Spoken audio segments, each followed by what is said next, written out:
میں نے ایک حدیث پچھلے دن اپنے پیج پہ شیئر کی، فیس بک پیج میں، کہ اللہ کے رسول صلی اللہ علیہ وسلم نے فرمایا یستجاب لاحدکم، ایک بندے کی دعا قبول ہوتی رہتی ہے یہاں تک کہ وہ یہ کہہ دیتا ہے کہ اللہ نے تمہیں، وہ دعا چھوڑ دیتا ہے اور دعا چھوڑ کے یہ کہتا ہے کہ اللہ تعالیٰ نے تو میری دعوت فلم یستجب لی، میں نے دعا کی لیکن میری دعا قبول ہی نہیں ہوئی.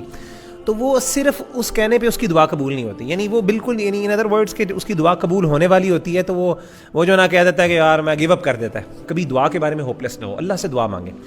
علی بھائی آپ یقین کریں مجھے اتنے پرسنل میسیجز آنا شروع ہو گئے، اور کامن میسیجز کیا تھے وہی ریلیشن شپس کے، کہ ایک سسٹر نے یہ سوال کیا کہ یعنی اس کی تو یعنی شادی بھی ہو گئی ہے، اب آپ کی حدیث جو ہے یعنی کیا مجھے ابھی بھی اس کے بارے میں دعا کرتے رہنی چاہیے کہ نہیں کرنی چاہیے؟ کیونکہ آپ تو کہہ رہے ہیں کہ آپ کو مطلب اللہ کی شان اور اللہ کی اس میں کیا کمی ہے، اللہ تعالیٰ تو تقدیر بدل سکتے ہیں، یعنی وہ اللہ کے یعنی ان سرکمسٹانسز تو کچھ بھی نہیں ہے نا اللہ کے پاس.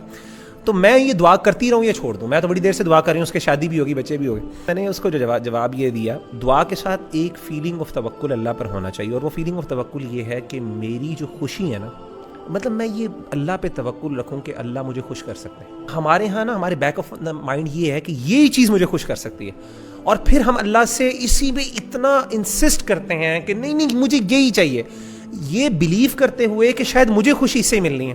دعائے استخارہ میں کیا سکھایا ہمیں؟ اینڈ پہ کہا کہ اللہ تعالیٰ اگر یہ میرے حق میں بہتر نہیں ہے تو مجھ سے دور کر دے، فاصرف عنی واصرفنی عنہ واقدر لی الخیر حیث کان. پھر آخر میں کیا؟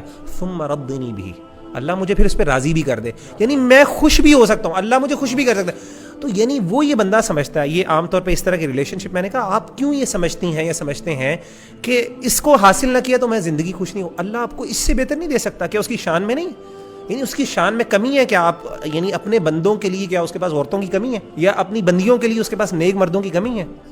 سبحان اللہ، اللہ آپ کو اس سے بہت بہتر. تو یہ فیلنگ جو ہے نا کہ میں فکسیٹڈ ہوں، اسی لیے امام نے قیم نے تو اس کو شرک کہا ہے نا، کہ اتنی فکسیشن ہے نا کہ میں سمجھ لوں کہ میں تو اس سے آگے جا ہی نہیں سکتا. یہ شرک فی المحبہ.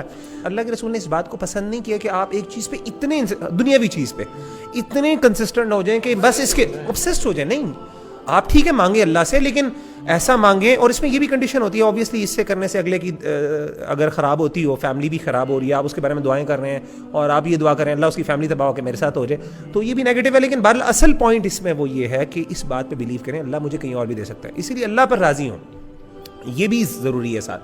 تو اللہ سے مانگنے کا مقصد صرف مطلب یہی ہے کہ اللہ سے مانگیں اور اللہ سے کہیں. اسی لیے اچھی دعا اللہ کے رسول نے یہ سکھائی ہے، اللہ تعالیٰ جو میرے لیے بہتر ہے وہ کرے، یہ نہیں کہ مجھے یہی دے.